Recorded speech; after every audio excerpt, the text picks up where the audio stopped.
मित्रांनो, साधी माणसं या मालिकेच्या आजच्या भागामध्ये सत्या मीराला म्हणतो, काय ग धूमकेतू, काय झालं? मी तर तुला चांगलंच ओळखतो. नक्की काहीतरी झालं असणार, त्यामुळेच तू रडतीये. तर मीरा अगोदर काहीच सांगत नसते. ती म्हणते की खरंच माझी या घरामध्ये ना काहीच किंमत नाहीये, कारण रियाच्या आईवडिलांनी सोनं दिलं म्हणून ती चांगली सून. ती देविका, तिचे बाबा मलेशियात असतात आणि म्हणून ती चांगली सून. ती तर पार्लर चालवते ना. मी काय करते तर घरामध्ये फक्त राब राबते आणि तसंही मी घरात पैसा आणत नाही ना. तेव्हा सत्य आता मीराला म्हणतो, धूमकेतू, तू कशासाठी स्वतःला कमी समजते? आणि आता तुझ्या आईबाबांचं दुकान तू लहानपणापासून सांभाळत आलीयस ना. तेव्हा ते दुकान सुद्धा त्यांचंच होतं ना. मी तर काय फक्त सांभाळत होते, माझं थोडी होतं ना ते दुकान. आणि मला असं वाटतं की मला खरंच काही सुद्धा येत नाही आणि माझ्याच्याने काही होणार सुद्धा नाही. मी फक्त आपली घरातली कामं करू शकते, असं स्वतःला अगदी लूज समजत मीरा सत्यासमोर आपलं गाऱ्हाणं मांडते आणि खूप रडत असते. ती रडत असताना तिच्या डोळ्यातील पाणी सत्याला बघवत नाही आणि तो तिला समजावू लागतो, धूमकेतू, अगं असं काही नसतं. कोणतंही काम असं हलकं नसतं किंवा त्याचा दर्जा असा ठरत नाही. काम ते काम असतं. तेव्हा तो आता तिला शांतपणे बसायला सांगतो आणि म्हणतो, मला सांग, आपण कशासाठी असे प्रयत्न सोडायचे? कारण त्या बापाच्या बायकोला काय बोलायचं असेल ते बोलू देत की. आपण दुर्लक्ष करायचं आणि तिने सांगितलेलं कोणतंही काम ऐकायचं नाही. आणि मी जे सांगतो ना ते फक्त तू उद्यापासनं सुरू करायचं, एवढीच गोष्ट तू लक्षात ठेव, असं तो मीराला सांग आणि समजावतो सुद्धा. आता तिने तुला रडवलंय ना, तू बघतच राहा. आता ही सत्याची सत्यागिरी. मी आलोच हा आता आजीकडे जाऊन, असं म्हणून तो आता आजीकडे निघतो. त्यावेळी मीरा त्याला अडवत असते, परंतु सत्य यावेळी थांबत नाही, कारण मीराचा अपमान निरूपाने केलेला असतो ना म्हणून. तर आता मीराला खूप टेन्शन येतं की आता हे काय करणार आहेत ना, काय माहीत. आता हे आठवूनच तिला जरा टेन्शन येतं. आता दुसऱ्या दिवशी निरूपाचं नेहमीप्रमाणेच सुरू असतं. आता मीराबरोबर एवढा वाद घालून देखील तिचं समाधान झालेलं नसतं आणि त्यामुळेच ती आता सकाळी सकाळी तिच्या खोलीतून आवरून बाहेर येते आणि अगदी मोलकरणीसारखी मीराला म्हणते की ए वाली, पटकन चहा आण. तेव्हा मीरा म्हणते, हो टाकते, चहा घेऊन येते तुमच्यासाठी. तेव्हा निरूपा म्हणते, लवकरात लवकर घेऊन ये, कारण तुला बाजारात सुद्धा जायचं आहे. असं जाग्यावर बसून ती मीराला कामं सांगू लागते. त्याच वेळी रिया आणि रवी हे दोघेही तेथे येतात आणि डायरेक्ट डायनिंग टेबलवरच बसतात.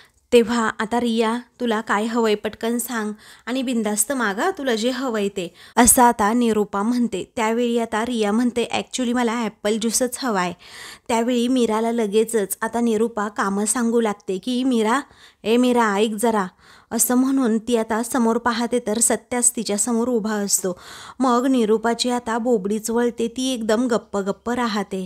मग आता सत्याला पाहून ती जरा घाबरलेलीच असते. रवी आणि रिया सुद्धा जरा दचकतातच.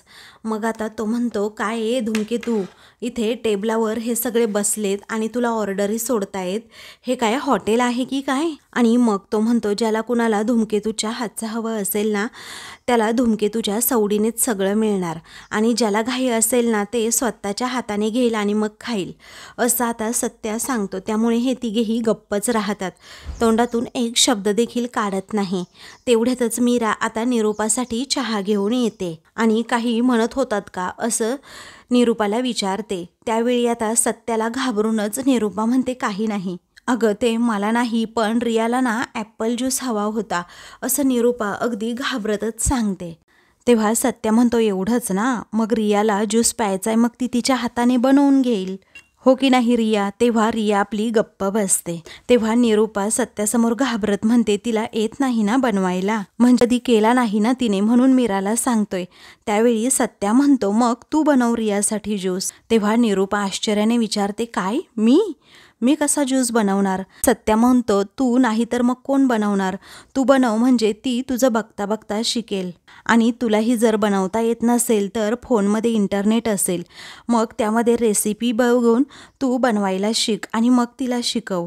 तेव्हा मीराला माहीत असतं की या दोघींनाही जमणार नाही ज्यूस बनवायला, म्हणूनच आता वाद नको या विचाराने ती सत्याला सांगते की अहो जाऊ द्या ना तिकडे, मी बनवून देते ना. तेव्हा सत्या म्हणतो तुला तुझी कामं नाही आहेत का, जा बरं तू स्वतःची कामं करून घे. तेव्हा निरूपा म्हणते आत्ताच्या वेळी करू दे ना तिला, नंतर मी शिकून घेईल तिच्याकडनं. तेव्हा सत्या म्हणतो अगं निरूपा, जे उद्या करायचं असतं ते आजच करून घ्यायचं असतं, आणि जे आज करायचं असतं ते आत्ताच्या आत्ता करायचं असतं. आणि तू तर एवढ्या मोठ्या शेफची आई आहेस ना, मग तुझ्या सुनेला सुद्धा शिकव की कसा ज्यूस बनवायचा आणि कसा नाही, म्हणजे कसं आहे ना तुझं खूप नाव पण होईल या सांगलीमध्ये. तेव्हा रिया जरा गपचूपच बसते, कारण आता जर काही आपण बोललो तर उगीच भांडणं होतील असं तिला वाटत असतं. तर रवी सुद्धा एकदम गप्प बसलेला असतो, कारण आता मीराकडे कुणाला काही मागण्याची सत्यासमोर असल्यामुळे हिंमतच नसते. त्यानंतर आता सत्या म्हणतो ऐक ना निरूपा, उठ अगं पटकन, तू बनव ना ज्यूस, असं काय करतेस. तेव्हा निरूपा जागची सुद्धा हलायला तयार होत नाही. मग सत्या अजूनच जोरात ओरडतो अगं उठ की बाई. तेव्हा नाईलाजाने आता निरूपालाच रियासाठी ज्यूस बनवायला उठवावं लागतं. पण आता माघार घेत लगेचच निरूपा म्हणते राहू दे ना, आता जाऊ दे, तिला नको ज्यूस, कारण तिला ऑलरेडी खूप कामं आहे, तिला निघायचं असेल. तेव्हा रिया म्हणते नाही मॉम नाही, अहो ॲक्च्युली मला शिकायला आवडेल तुमच्याकडनं. अहो मला जशा नवनवीन गोष्टी एक्सप्लोअर करायला आवडतात, मला कधी असं जमलंच नाही काही करायला. मी माझ्या मम्माला खूपदा म्हटलं मला शिकव शिकव, परंतु मम्माने मला कधीही किचनमध्ये येऊच दिलं नाही. आता मी काय म्हणते मॉम, मला शिकवा ना प्लीज, शिकवा ना. तेव्हा निरूपाचा देखील नाईलाज होतो आणि ती म्हणते हो शिकवते, हां तुला चांगली शिकवते, चल जाऊ किचनमध्ये. मग आता मीरा हळूच सत्याकडे बघते आणि गालातच हसते, कारण आता तिला माहीत असतं या सत्याने बरोबर सत्यागिरी करून या दोघींनाच कामाला लावलं. त्यानंतर रवी म्हणतो की मी निघतो, मला उशीर होतोय, कारण मला कामाला जायचंय. त्यावेळी आता सत्या म्हणतो हो तू निघ, तुला उशीर होईल उगीचच. त्यानंतर आता सगळेच जण किचनमध्ये जातात, म्हणजे सत्या आणि मीरासुद्धा निरूपाजवळ आणि रियाजवळ उभे असतात. तेव्हा आता लगेचच काही ॲप्पल घेत निरूपा म्हणते हे बघ ही सुरी आणि हा आहे ॲप्पल, एका हातात सुरी दुसऱ्या हातात ॲप्पल, आणि ती लगेचच म्हणते की आता याच्या खापा करायच्या. तेव्हा रिया म्हणते थांबा थांबा मॉम, अहो काय चाललं आहे तुमचं, या मार्केटमधनी आणलेल्या गोष्टी आहेत आणि अशा न वॉश करता तुम्ही घेणार का आता. निरूपा म्हणते म्हणजे आता काय झालं याला. त्याचवेळी आता सत्या म्हणतो निरूपा अगं धुवून घे त्याला व्यवस्थित स्वच्छ, असंच कुठं घाणेरड्यापणा करते. अगं तुझी सून काय म्हणते ना त्याकडे जरा लक्ष दे आणि त्या प्रकारे कर. त्यावेळी मीरा म्हणते थांबा थांबा रिया, अगं मी सकाळीच धुवून ठेवली आहे, ती जाऊ देत, नाही घेऊ दे आता धुवून. तेव्हा निरूपा म्हणते तेच म्हटलं हिला मी, मीराने धुवूनच ठेवली असणार, मग आपल्याला पुन्हा पुन्हा धुवायची काय गरज. तेव्हा सत्या म्हणतो बरं ठीक आहे ठीक आहे, आता पुढे ॲप्पलचं काय काय करायचं ना ते सांग बरं आम्हाला. मग आता निरूपा एक चॉपिंग बोर्ड घेते आणि म्हणते ह्या चॉपिंग बोर्ड घ्यायचा आणि असा इथे ठेवायचा, हे ॲप्पल त्याच्यावर ठेवायचं आणि कापायचं. त्यानंतर आता त्याच्या साली काढायच्या नाहीत का ॲप्पलच्या, असं आता रिया विचारते. तेव्हा निरूपा म्हणते त्याची काही गरज आहे. मग आता रिया आणि मीरा एकमेकींकडे बघतच राहतात. तर आता मोठ्या मोठ्या याच्या अशा खापा करायच्या आणि मिक्सरमध्ये टाकायचं, असं आता जेव्हा निरूपा म्हणते तेव्हा मीरा म्हणते थांबा, का बरं एवढ्या मोठ्या खापा नका करू त्याच्या, कारण जर छोट्या खापा केल्या तर मिक्सरचा जो खाचा आहे ना तो खराब नाही होणार. नंतर आता निरूपा म्हणते शांत बसा रे, मला करू द्यात. तेव्हा आता लगेचच मिक्सरच्या भांड्यामध्ये ती काही सफरचंदाचे तुकडे टाकते आणि म्हणते यामध्ये आता साखर टाकायची. तेव्हा मीरा म्हणते नाही साखर नाही. मग तरीही निरूपा ऐकत नाही. सत्या म्हणतो राहू देत, तू नको सांगू तिला काही, ती तिचं आपलं कसंही करेल, काय गरज आहे आपल्याला सांगायची. त्यावेळी रिया स्वतःच म्हणते Maugham Maugham please, me sugar ना कट डाऊन केली आहे, त्यामुळे साखर प्लीज नको. पण नाही, विदाऊट शुगर करणार तरी कसं, आता करायचं काय हा प्रश्न तिला पडतो. तेव्हा निरूपा म्हणते मग नाही टाकायची. त्यावेळी रिया म्हणते अहो अजिबात गोड लागणार नाही ना, अगदी पांचट लागेल, मग काय करायचं. तेव्हा आता या दोघींना पडलेल्या प्रश्नाचं उत्तर मीराला माहीत असतं, पण सत्याने तिला गप्प केलेलं असतं, त्यामुळे ती सुद्धा काही बोलत नाही. त्यानंतर आता गूळ टाकायचा का गोडीसाठी आपण जरा, असं निरूपा विचारते. रिया म्हणते हो चालेल की, काही हरकत नाही. तर मीरा आता अगदी त्या दोघींकडे पाहतच राहते. त्यानंतर आता ती गूळसुद्धा टाकते आणि मग म्हणते की आता पाणी टाकायचं हां. तेव्हा पाणी कुठे आहे असं रिया विचारते. मग ते काय समोर तुझ्या जग आहे त्यातून पाणी दे बरं, असं आता निरूपा म्हणते. तर आता मीरा ही डोक्यालाच हात लावते, पण सत्य अजूनही तिला काही बोलूच देत नसतो. तेव्हा आता लगेचच भस्कन निरूपा ही त्यामध्ये पाणी टाकते. त्यामुळे आता मीरा म्हणते अहो एवढं पाणी नाही टाकायचं. तेव्हा निरूपा म्हणते की त्यात काय झालं, काय झालं ग, मी शिकवते ना तिला, मग तू गप्प बस. तेव्हा सत्या म्हणतो गप्प बस ना धूमकेतू तू, तुला तरी काय गरज आहे मध्ये मध्ये बोलायची. त्यानंतर आता लगेचच ती मिक्सरला तो ज्यूस लावते. म्हणते की बघ रिया, तुझ्यासाठी ना सगळ्यात जगातला भारी मी ॲपल ज्यूस बनवलाय. तेव्हा रिया आता तिच्याकडे पाहतच राहते. त्यानंतर आता सत्या आणि मीरा मात्र तोंडवाकडं करतात, कारण त्यांना माहीत असतं हा ज्यूस कसा झालाय. तेव्हा रिया म्हणते मॉम अहो एक ग्लास नाही तर खूप झालाय, तुम्ही पण घ्या ना ज्यूस माझ्यासोबत, चालेल ना. त्यावेळी आता निरूपा म्हणते हो चालेल की, असं म्हणून ती मीराला सांगते 2 ग्लास आणखी. तेव्हा मीरा लगेचच 2 ग्लास आता निरूपाला आणून देते. त्यानंतर लगेचच आता रियाला 1 ग्लास आणि स्वतःला 1 ग्लास निरूपा आता ज्यूस ठेवते आणि रिया आता एक घोटच पिऊन पाहते. सत्या आणि मीरा तिची गंमत पाहू लागतात. तेव्हा लगेचच आता रिया म्हणते की मॉम तुम्हाला मीरा वहिनी म्हणाल्या होत्या ना की पाणी जास्त टाकू नका म्हणून, तुम्ही का बरं पाणी जास्त टाकलं मला कळतच नाही. अहो पाणी कमी टाकायला हवं होतं, किती पांचट झालंय ते, अजिबात व्यवस्थित ज्यूस नाही झालाय, असं ती निरूपाला म्हणते. तेव्हा निरूपाचे प्रयत्न आता व्यर्थ ठरतात आणि ती म्हणते खरंच का, मग आता नुसता पांचट ज्यूस झालाय असं रिया सारखी सारखी म्हणू लागते आणि तुम्ही पिऊन बघा ना. त्यावेळी निरूपा म्हणते म्हणजे कसा नक्की, पांचट म्हणजे कसा मला नाही समजत. तेव्हा आता रिया म्हणते गुळाच्या पाकामध्ये ॲपल घालून फक्त ज्यूस केलाय, बाकी काही नाही. आता रिया म्हणत असते ॲक्च्युली मीरा वहिनीनं खूप छान ज्यूस बनवते, मला असं वाटतं मीरा वहिनीकडूनच बनवून घ्यायला हवा होता. निरूपा रागातच आता रियाकडे बघू लागते. मीरा मात्र गालात हसते आणि सत्यासुद्धा. दोघींची उडालेली धांदल पाहून आता या दोघांनाही हसू आवरत नसतं. मग काही वेळाने रिया म्हणते मला काय वाटतं माहिती आहे, अहो मॉम तुम्ही एक काम करा, तुम्ही ना यामध्ये अजून ॲपल टाका एखादं आणि त्याला जरा मॉडिफाय करा, हा ज्यूस पिण्यासारखा तरी होईल. आणि मला असं वाटतं ना मॉम की तुम्ही हा ज्यूस बनवायलाच नको होता. ॲक्च्युली मी चालली आहे ना आता कामाला, तर जाता जाता पार्सल घेईल आणि मी माझा पेल हा ॲपल ज्यूस, तुम्ही नका आता करू इथून पुढे. मीरा वहिनी खरंच खूप छान बनवतात. आता निरूपाचे प्रयत्न व्यर्थ गेल्यामुळे रियाकडे ती रागातच बघते. मग रिया काय करते, आपलं तोंड गप्प ठेवते आणि म्हणते की मॉम ऐका ना, तुम्हीच आता थोडा मॉडिफाय करा आणि हे दोन्हीही ज्यूसचे ग्लास पिऊन घ्या हां, मी येते बाय. असं म्हणून रिया आता बरोबर निरूपाला टांग देऊन तेथून निघते. तर निरूपाचा चेहराच पडतो आणि ती त्या दोन्हीही ज्यूसच्या ग्लासकडे बघतच राहते. तेव्हा सत्या म्हणतो ए निरूपा अशी काय बघतेस ग, आता करणार काय तू या ज्यूसचं नक्की, कारण तुला माहीत असेल ॲपल किती महाग आहेत. अगं 1 किलोमध्ये फक्त इनमीन 4-5 ॲपल बसतात. बापरे, म्हणजे आता एक सफरचंद झालं की तिला 40 ते 45 रुपयाला, बापरे एवढं महाग. आणि तू कसं ग आता एवढा नासधूस सहन करते. पण निरूपा तू हे असं वाया घालवणार का आता. नाही नाही बाबा, मला तुझ्याकडून अशी सवय लागली आहे की काहीही अन्नपदार्थ असतील किंवा काही भाजी वगैरे असेल तर ती वाया घालवायची नाही, कारण त्यासाठी आपण पैसे मोजलेले असतात ना म्हणून. आणि मग नको ये असं करू नकोस तू हां, खूप पैसे वाया जातील. आणि आत्ता तर तू म्हणाली ना जगातला भारी तयार झालाय, मग तू पिऊन घे की अगोदर. असा उचलायचा ग्लास आणि टॉप टू बॉटम मारायचा. तेव्हा आता निरूपालाच तो ज्यूस प्यावासा वाटत नाही. मग आता ती म्हणते नाही, मीराने चहा बनवलाय ना तोच मला प्यायचा आहे, ते काय तिथे ठेवलाय डायनिंग टेबलवर. सत्या म्हणतो ते राहू दे ग, चहा काय रोजच पिते. पण श्रीमंत लोक असतात ना ते रोज उठल्या उठल्या सकाळी ज्यूस पितात, कारण ते आरोग्यासाठी चांगलं असतं ना म्हणून.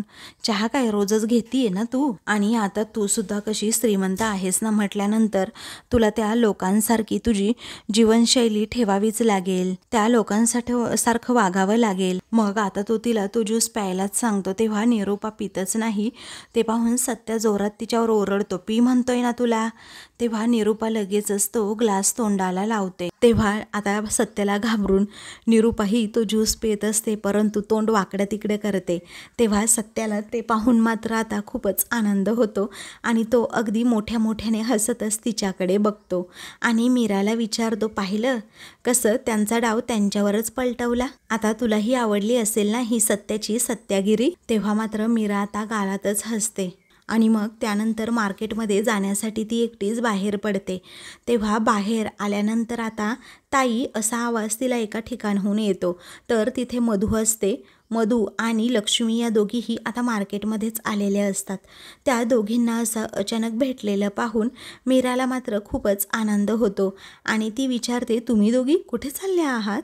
मग आता त्यानंतर त्या दिवशी आजी आणि सत्यजितराव आम्हाला भेटले होते मंदिराजवळ असं आता लक्ष्मी सांगते. तेव्हा मीरा म्हणते, हो का, पण ते मला काहीच बोलले नाहीत का बरं? त्यावेळी आता काय सांगत होते नक्की असं मीरा विचारते. तेव्हा तुझ्याबद्दल खरंच ना त्यांनी खूप काय काय सांगितलं असं मधू म्हणते. तर लक्ष्मी सांगू लागते, अगं त्यांनी असं सांगितलं की तू घरात आल्यापासनं ना त्यांच्या घरात खरंच लक्ष्मी आली आहे असं ते म्हणत होते दोघेजण. आणि तुला एक सांगू आजी, खरंच तुझं ना खूप म्हणजे खूप कौतुक करत होत्या मीरा. खरंच तुला खूप चांगलं सासर मिळालंय. आजी आणि सत्यजितराव तुझी खूप काळजी घेत असतील ना. आणि आजीचा पर्सनली तुझ्यावर खरंच खूप जीव आहे. त्या प्रत्येक शब्दातून व्यक्त करून दाखवतात ना की मीरा किती चांगली आहे ते. आणि त्यांना खरंच तू खूप आवडते, तुझा स्वभावही आवडतो. त्यानंतर आता मधू म्हणते, आणि सत्यदादाचं तर विचारू नका, तो फुलटू प्रेमात आहे हा तुझ्या. म्हणजे सारखं आपलं मीरा मीरा किंवा धूमकेतू धूमकेतू असं त्याच्या तोंडात नावं असतं. मग आता असं म्हणून त्या दोघीही तिच्यावर हसतात. तर मीरा आता खूपच गोड लाजत असते आणि म्हणते, हो त्यांचा आहेच माझ्यावर जीव आणि आजीसुद्धा मला खूप सपोर्ट करतात. मी म्हणते असाच सुखाने बाळा तू संसार कर. मग आता पुढे ती म्हणते, आणि सत्यजितरावांना त्यांची गाडी तू पुन्हा आणून दिल्याबद्दल ते तर अजूनच खुश झाले आहेत. खरंच खूप म्हणजे खूप त्यांच्या चेहऱ्यावर त्या दिवशी आनंद दिसत होता. ते आजीला जेव्हा इकडे मंदिरामध्ये घेऊन आले होते ना तेव्हा मीरा म्हणते, हो त्यांची गाडी त्यांना पुन्हा मिळाली, त्यांचा धंदा पुन्हा सुरू झाला आणि ते काम करून त्यांना समाधान वाटतं आणि म्हणूनच गाडी देण्याचा विचार मी त्यांना करत होते आणि ती दिलीच. मग आता त्यानंतर त्या दोघीही आता गप्पा मारू लागतात. तर मधू त्यांच्याकडे बघतच राहते. काही वेळानंतर तिच्या आईचं लक्ष मीराच्या गळ्याकडे जातं. म्हणजे लक्ष्मी लगेचच तिला विचारते, अगं मीरा तुझ्या गळ्यातलं नक्की कुठे आहे? तेव्हा मीरा सांगण्यासाठी जरा घाबरत असते. मग आता नक्की काय झाले असं लक्ष्मी विचारते. कुठे केलं आहे नक्की तुझ्या गळ्यातलं? कुणी घेतलंय का असं आता ती विचारू लागते. तेव्हा मीरा म्हणते, अगं काही नाही, मी जरा घरी काढून ठेवलंय असं म्हणून ती खोटं बोलते. आणि मग मीरा विचारते, मला सांग राजची परीक्षा संपली ना? तेव्हा लक्ष्मी म्हणते, अजिबात तू विषय बदलायचा नाहीस हा. अगोदर मला सांग कुठे आहे ते मंगळसूत्र? त्यावेळी आता मी खरंच विचारतीये, अगं तुला मी खोटं बोलत नाही आहे, मला सांग राजची परीक्षा झाली का असं पुन्हा पुन्हा ती विचारू लागते. तेव्हा मधू म्हणते, अगं ताई सांग की नक्की काय झालंय ते, तुझं गळ्यातलं आहे कुठे? अगं मला सांग मीरा, मी आई आहे तुझी आणि तुझं गळ्यातलं मंगळसूत्र तू कुठे काढून ठेवलंय की काय झालंय? तू का सांगत नाही आहेस आम्हाला? अगं असं सत्यजितराव हे असताना तू असं गळ्यात न घालणं ते कसं शोभतं बघ बरं. शोभतंय का ते तुला? नाही शोभत असं. असा गळा रिकामा नाही ठेवावा सुवासनी बाईने. मग आता मीराला नाईलाजाने सगळ्या गोष्टी आईला सांगाव्या लागतात. ती म्हणते, अगं रिया आणि रवीचं लग्न झालं ना, मग रियाच्या आईवडिलांनी तिच्यासाठी 50 तोळे घरी सोनं आणून दिलं आणि माझ्या असं म्हणून ती आता पुढे सांगू लागते की कशाप्रकारे निरूपाने ते गळ्यातलं मंगळसूत्र काढून घेतलं, कारण मी काहीच सोनं नाणं इकडे सासरी येताना आणलं नव्हतं म्हणून. आणि तुझे आईवडील किती गरीब आहेत, त्यांना साधा फुटका मनीसुद्धा देता आला नाही असं मला निरूपा बोलली असं म्हणून आता घडलेला पुढचा प्रसंग सांगू लागते. येत्या दसऱ्यापर्यंत हे मला कशाप्रकारे सोन्याने मडवणार आहे, माझ्यासाठी नवीन मंगळसूत्र बनवणार आहेत हे सांगते. त्याचबरोबर त्यांनी घेतलेलं ते चॅलेंज सगळ्याबद्दल मीरा सांगू लागते. आणि मी ही स्वाभिमानी आहे आई, मी सुद्धा ते गळ्यातलं त्यांच्याकडे काढून दिलं. मला नको आहे कोणाच्या हिमतीवर केलेलं. माझा नवरा जेव्हा माझ्या साठी त्याच्या हिमतीने करेल ना मंगळसूत्र तेव्हा मी घालेल गळ्यात आणि तोच माझा आत्मसन्मान असेल, असं आता मीरा म्हणते. तेव्हा आता तिची आई म्हणते, बाळा आपण तोपर्यंत आपण असं साधंसं मंगळसूत्र करूयात की, चल बरं आपण करूयातच, असा गळा रिकामा ठेवणं शुभ नाही बाळा. त्यावेळी मीरा म्हणते, अगं आई ते करणार आहेत ना माझ्यासाठी, मी तुला सांगितलं आहे ना. आणि हे बघ त्यांनी स्वतःहून माझ्या गळ्यात हा धागा बांधला आहे आणि हा धागा एवढा पवित्र आहे ना की आमच्या नात्याला कोणीही धक्का लावू शकणार नाही. त्यानंतर लक्ष्मी म्हणते, माझी लेक गुणाची आहेच, परंतु त्यापेक्षा जावईसुद्धा खूप गुणाचा आहे बघ, असं म्हणून ती मीराचं कौतुक करत असते. त्यानंतर ती म्हणते, हे बघ मीरा, तुम्ही दोघे असे एकत्र सोबत असाल ना आयुष्यभर, तर तुमच्या संसारात तुमच्या आयुष्यात कधीही दुःख येणारच नाही. मीरा मात्र आता गालातच हसते, कारण तिला माहीत असतं सत्या माझ्यासाठी मंगळसूत्र आणणार म्हणजे आणणारच. तर आता मित्रांनो, पुढील भागामध्ये सुजित कुमार आता घरी पैसे मागायला आल्यामुळे, हप्ता मागायला आल्यामुळे आता देविकाकडे तो पैसे मागतो. त्यावेळी सत्या म्हणतो, आजे अगं तिच्या नावाने पैसे नसतील बँकेत, पण तिच्या नावाने सांगलीमध्ये ब्युटी पार्लर तर आहे ना. मग आता असं म्हणून तो सुजितला सांगतो की, हे बघ अरे सुजित कुमार, निरूपा ब्युटी पार्लर असं त्या पार्लरचं नाव आहे आणि मालकीन मात्र देविका आहे, तुला माहिती आहे का या सगळ्याबद्दल. तेव्हा देविका खूप घाबरते, आता पार्लरसुद्धा हातून जातं की काय. मग आता सत्या म्हणतो, ती देविका आहे ना ती फेडेल की सगळे हप्ते. तेव्हा निरूपा आता नाईलाजाने म्हणते, हो हो फेडेल की ती सुद्धा. त्यानंतर आता ये टाकल्या, तू किती दिवसाची मुदत देणार यांना पैसे भरण्यासाठी, असं सत्या विचारतो. तेव्हा मी 2 दिवसाची मुदत देऊ शकतो, असं सुजित कुमार म्हणतो. सत्या म्हणतो की एक काम करायचं आहे, आता 2 दिवसामध्ये तू लगेच बापाला फोन फिरवायचा, तिकडं मलेशिया का फॉरेनला आहे ना तिकडे, आणि लगेचच त्यांच्याकडून पैसे मागवून घ्यायचे, समजलं. सुद्धा 17 लाख रुपये असं म्हटल्याबरोबरच देविकाला आता प्रचंड असा धक्का बसतो. तर पंकजचं डोकंच आता चक्रावू लागतं. तर निरूपा मात्र खुश असते, कारण तिला असंच वाटतं की आता 17 लाख रुपये मिळणार आपल्याला. अशाच मालिकेंचे पुढील भाग पाहण्यासाठी चॅनलला सबस्क्राईब करा.